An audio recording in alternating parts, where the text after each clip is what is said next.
Welcome, my peeps, my peoples. Please like, comment, subscribe, share the video. It'd be greatly appreciated from the bottom of my heart, my peeps, my peoples. Peep Squad is in the building, baby. We're going to the top, to the top, to the top, baby. We're going to bring others with us. So let's get this started. Let's talk about The Shy Season 2, Episode 1. It wasn't what I was looking for the first episode of the season. It wasn't too good. It wasn't too bad. It was in between. But the ending of the show was crazy when Ronnie's grandmother get attacked like that. Now, these people that Ronnie owe money to, or they're just robbing her because they know she's home by herself? What are they looking for? Why did they tear that house up? Why did they beat her so bad? It was more than just the robbery, or they was just straight out of their mind. Was they on that K2? What was they on, that synthetic drug? It was just crazy. I was like, OMG. And Ronnie's nowhere here around. You know, he can't be there to protect his grandmother, help her, or find out what's going on. She got nobody. And she bragged about Ronnie all her whole life. All she did was brag about Ronnie. And now we find out the reason why Ronnie loves Jason. Because Jason stopped him from committing suicide, because Ronnie was going to commit suicide when he found out that he was not accepted to the police department, which he should have, because he served 3 tours and the whole night. Only thing he had was vertigo or whatever, and basically he didn't get the job. That was like, damn. And it's like ever since then, everything been downhill. But at one point in time, Ronnie was looked up to. People loved Ronnie. People, held him in high regards. And it's like, damn, he turned up at the end just becoming an alcoholic, probably because of the tour of duty, the life of stress, not being able to succeed, thinking his chances was over, and not dealing with them demons. I was like, damn. So let's get into it. So let's talk about Brandon. Brandon is still selling his tacos. He's doing the damn thing. He's making his money, and he's doing a good job, and he's loving his life. He's having a good time, but he ain't got no insurance. He ain't got no permits. He ain't got nothing, and he ain't been paying his parking tickets. And then we have this guy, he comes through, and basically Brandon makes him his best famous taco, and he takes the boot off his car, and the guy was like, I want another taco. This was so damn good. We knew that was going to happen. So Brandon caught a break, even though he was lacking in the department of paying his bills, because he owed his girl money. He wants to pay her back. He got student loans. I don't think he got any money yet from his mother. I think he did get the money, but it's just like, damn, he's just on hard times. But yet he got the boot off his truck, and he's doing good. I was like, go Brandon. And Brandon's really trying to make it. Brandon lost his little brother. His mother's an alcoholic. He's been striving this whole time, trying to make it, trying to stay out the streets, trying to stay out the gang. So he pulls up to his girlfriend's house. Guess what? His truck get robbed and jacked, and they take everything from him. I'm just like, damn. You poor thing. Like, why did that have to happen to him? They took his truck. What did they need to take the truck for? They took the freezer. They took all the food. They took his truck. It was just like, damn, Brandon can't catch a break. And then we get to see, Ronnie coming through looking all nice and being respected. People, he had trinkets and gifts for the kids in the community. But we also see that his grandmother was always yelling at the kids on the streets, and she was yelling at the drug dealers on the streets. And I don't know if they're the ones that came through and hit her up like that. Then on top of that, grandma's going to lose her house, and Ronnie can't help her. If he was out, would he be able to help her? Yes, because he was getting disability. But right now, his grandmother's being taken care of by Emmett's mom. And you know what? It's coming out of the grandmother's Social Security. But yet, the house has been foreclosed on, has been sold, and his grandmother's supposed to move, and she don't got nowhere to go, nobody to help her. She got all these strange people knocking at her door. And it's like a crazy situation. Then we got Ronnie. He's in jail. He's loving a routine. He has a schedule. He thinks living in jail is better than his old life. He meets a new partner named Squeaky or something like that. Some dude. And I think that dude is probably not going to be too good. I hope he don't get set up and something bad happens to Ronnie, or he gets back on drugs. But we see that Ronnie's in the prison. He's drinking, and he's basically numbing himself too as well. So he hasn't completely kicked his alcoholism or his drinking habits. And basically he is going to plea to killing, Brandon's brother, Coogie. He's gonna plead to it. He's just gonna basically just do the time in a drop of a dime, basically, and he's gonna own up to it because it's a sad thing. I think he did it for Tracy, right? And Tracy done disappeared. Tracy done left, and then we get Emmett. Emmett is out here just chilling with his baby mamas all over the place. He's only got one kid, EJ, that he's actually in his life that we can see of. And basically, he ain't doing what he's supposed to do. He's supposed to go to college. He's supposed to get his life back together because his sneaker thing kind of messed up because he got robbed too as well and got fake sneakers, and all types of stuff is going on. He's still working down at the, Jew joint, basically serving that fried chicken that look good, baby. And so he has all that going on, but his mother's like, I'm tired of you not doing what you're supposed to, and you're going to be out on your own. I'm kicking you out on the street. So right now, Emmett is homeless, and it's just like, damn, mama done kicked him out dead up on the street. But, Ronnie's grandmother was like, I could never leave my son like that. Like, that's wrong. You shouldn't do that. Blase in the third. Maybe if she did kick Ronnie out, maybe Ronnie would have did something different when he got home, when he found out that he didn't get accepted to the police department. But the streets of Chicago is dangerous. So I don't know what's going on with this situation where, she gonna kick him out. And she does kick him out. And then we end up seeing him going to see his father. And so now we get to see Emmett's father. And Emmett is actually imitating his father. A bunch of kids with a bunch of different women. His father is still having babies out here in these streets. So we see where Emmett gets it from. He gets it from his daddy. He get it from his daddy out here, just not even using no protection, just getting women pregnant and all types of stuff when he can't take care of them. Don't even have a pot to piss in and a window to throw it out. And then we have Brandon. He's with his girlfriend. Basically, he lets her know that he got robbed. Everything happened to him that just went wrong. They took his truck. They took his money. She was like, it sounded like a setup. So now, Brandon thinks it is a setup, and he thinks it's from, Jake's brother. He thinks it's from Jake's brother or whatever. So he tells his girlfriend's like, you don't got insurance. You don't got this. He was like, nah. So he's shit out of luck. And so then we get Maisha, and she's over here, and she's teaching, the classroom about, the solar system, and she got music, she got lights. Maisha, she's smart and she's creative too as well, but people don't look at her because of that, because sometimes she could be a bully. And I don't know if Maisha has a baby. Was that her baby she was taking care of? But anyways, her project was on point. I used to love, displaying my science project. I love science. So it was all good. So she did her thing. And so you got, Poppy and Kevin like, yo, what does Maisha know about the solar system? That's what Kevin said. And then Poppy was like, my daddy told me that women know everything. So at this time, in between time, Papa and, Kevin has to come up and do their project. The teachers chose them, and they need to, get a project together, but they've been too busy doing everything else with what they're supposed to do when it comes to schoolwork. Kevin, he's stressed out. He's going to see a doctor, therapy. He done shot somebody. He's seen somebody get shot. He was running. He was in fear for his life. He thought he was going to jail. So Kevin is very stressed out. And then you got Papa. He's doing church, Bible study, choir, and rehearsal, and all types of stuff. So, and then they finally get to see Jake. Jake comes through. And Jake is actually coming to class. I was like, Jake is coming to class, and Jake, he comes to class or whatever, but him and, Kevin are still not getting along because they had that little tiff, that little fight. Basically, Kevin, talking about, Jake's brother not being no good. And basically,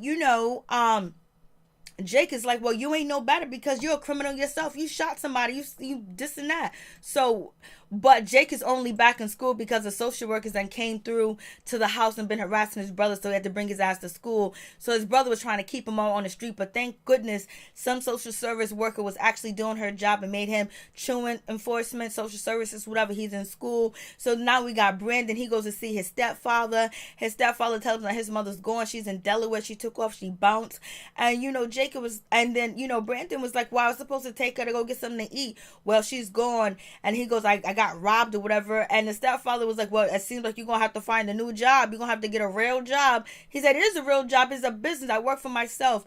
And then Step Pappy, he comes through with the gun. That cost all the situation because, Brandon couldn't return the gun back to Jake so Jake can give it back to his brother. So that's why Brandon got into the problems with, Jake's brother. So it is what it is. So now this gun started so much because the stepfather took it and he couldn't find it. So anyways, he got the gun back. Now Brandon takes the gun and he goes to see Jake's brother. But before then, we get to see, Ronnie's mother, and we find out that, she's about the house is foreclosed on. They're trying to get her into a retirement living. They're trying to find affordable apartments to her. She was like, I'm not leaving. I've been here forever. I'm not going nowhere. I don't know what you're talking about. She's very funny. She's very entertaining. So bad what happened to her at the end. And we got Emmett's mother taking care of her. And basically, Emmett's mother was like, grandma was like, yo, listen, you gonna throw your son out on the street? Like, yo, that's cold. That's the only family you got. Why would you do that? I feel her. Nah, you can't go on the streets. We're gonna have to do a schedule, a routine, a plan. If I gotta hold your hand, but damn, I ain't gonna leave the wolves out there to get you, baby. But mama was like, you gotta grow up one day. So here we go with, with Ronnie. This is his new partner that he done met in jail, that he done helped him when he was going, this other dude, I think his name is Squeaky something, he was going through withdrawals or whatever. Ronnie helped him get through. So they're talking about Squeaky's talking about, hey, listen, I want to fight my case. I want to be out of jail, blah, blah, blah. I wanted to get a lawyer, something like that. Do you know anything about that? Ronnie was like, nah, I'm just going to do my time. I'm going to be pleading. And, Squeaky's in there for robbery, check fraud, stealing, all types of crimes like that, and burglary and shit like that. And Ronnie was like, I'm here for murder. He was like, word? So they're working out, they're becoming friends. I don't know what's going to happen with this friendship. I don't know if it's going to be actually detrimental to, Ronnie, or is it going to be a beneficial relationship, because I don't know if Ronnie's going to suffer behind being this dude's friend. But I don't know if Ronnie is even in contact with his grandmother, but his grandmother does want to go up there to see him. But Emmett mother says that Ronnie don't want you to see him like that, because she praised Ronnie his whole life and she thought very highly of him. So we got Brandon. He goes to see Jake's brother, basically, and returns him the gun. He goes, I don't want the gun. He was like, our beef is over when I say it's over. You owe me when I tell you you owe me. I mean, it's over. So basically, Jake, older brother, was like, yo, it's done. When I say it's done. When I say what you owe me and you give it to me, when I say it is what it is, then it is what it is. But until then, I decide. So you take your gun, because basically Brandon was there thinking that, he robbed him, whatever, he set him up because he felt like it was a setup. But come to find out, it wasn't a setup. It was just somebody else that robbed Brandon. And so he gives him the gun back and said, you need this gun more than I do. It seems like you need some protection out here in these streets, baby. And so then we got Emmett. He's in the kitchen taking a shower. Sonny was like, why you washing your ass? Well, we washed the chicken. You homeless. Blase and the third. He's going through a lot. Emmett right now is going through a lot. He can't see his child. He's not doing what he's supposed to do. And he's not trying to better himself. I don't think he just doesn't know how to take the steps and actually be determined to do it. He thinks there's another way out. That is another easy road. But any road that he decides to take is going to be difficult for him in the long run. But it's what's going to pay off at the end. And the story that he can leave behind for his legacy, for his kids. But right now, he's still trying to get some punani. He gets some punani, some girls. They go to the club. They take pills. They drink. They party. Then he get on the subway. And he get on the subway, and then he get robbed by Tiffany's brothers. They punched him in the face and took his stuff because he called DCYF on his baby's mother, and she almost got EJ taken away from her. So basically, Emmett is just out here riding the subway because he don't got nowhere to sleep. He goes to his mom's house. She's not trying to hear it too as well. He get beat up for calling DCYF. Yes, he was wrong for calling DCYF, especially if he didn't have a place to take the baby or for the baby to be safe, to rip his child from the mother that he only knows. And he's not able to be a stable parent, then put that child in foster care. It wasn't a good look. It wasn't a good idea. Should have got himself together and then act for, joint custody or something like that. So we get the three amigos together. So we have Jake, we have Papa, and we have Kevin. Basically, Jake and Kevin, they fight it out. They box it out. They end up laughing and joking, and everything's all good. And so now they got to work on their science project because they have to build a volcano. So Jake comes up with the idea, let's steal the old volcano from the library, and the library's locked. This is why these kids ain't learn. Why is the library locked? So they come up with a plan to get inside to get inside the library with the janitor. They get the volcano. Volcano looks weird though. But before then, we get Brandon. He goes out for a job interview because at this time his truck is still missing. And basically he didn't get hired because the lady was like, you need to have a food with your story. I'm from Nigeria.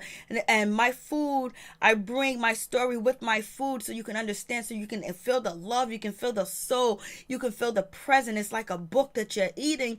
And Brandon had no idea what to do about that situation. So he was like, I'm lost. Okay, lady, peace. I just made good food. She was like, your food tastes good, but it has nothing. There's something left out of it. Yes, she's real serious about that. So Brandon ends up finding his truck. He ends up telling his girlfriend his story. And guess what? He finds his soul with his brother's death and how he cooked for his brother and cooked all types of meals for his brother. And his brother was very picky and loved his food. So, this is going to get bad before it gets good for Brandon, because Brandon is like, he stay getting bad luck, like, and he's the one doing the right thing all the time, but he didn't pay his ticket. So we got the we got the boys doing their volcano. They put soda pop and Ajax in it. So they put soap. They put pop and Ajax inside the volcano for it to explode, and it does explode, and it explodes in front of the teacher. But basically, they were supposed to pay Miosha off, and she had a list that she wanted. I thought it was so funny. She wanted now later. She wanted pop. She wanted Chico sticks. She wanted hot fries, Doritos. She wanted everything that sound good. So the volcano explodes in front of the teacher. It is what it is. I thought that shit was funny, but then they put the Ajax so they couldn't get baking soda. So this is when their grandmother gets ultimately violated the worst. And Ronnie ain't there to protect her. He ain't nowhere around, man. Peace and out, one love. Tell me what you think about the season. It seems like Kevin's going to open up. It seems like Ronnie's going to have a real hard choice. I don't know if he hears about what's going on with his grandmother, if he's going to try to fight for his trial, or he's going to be in jail and going to get strung out even more because of what's going on with his grandmother. And now we got the young three boys. They're together. Calvin, Jake, and Poppy. They're cool. Everything seems to be going so well with them. And then we have Emmett. He goes home to see his father. And so we see Emmett is just like his father, basically. So we'll see how that situation, if he's going to get his shit together, what's going to happen with his baby's mother. And then on top of that, we'll see what happens. We'll see if the old characters come into play. Peace and out. One love to all my peeps and my peoples. Thank you guys for watching. Please hit that like button and please share. Thanks. Peep Squad is in the building, baby.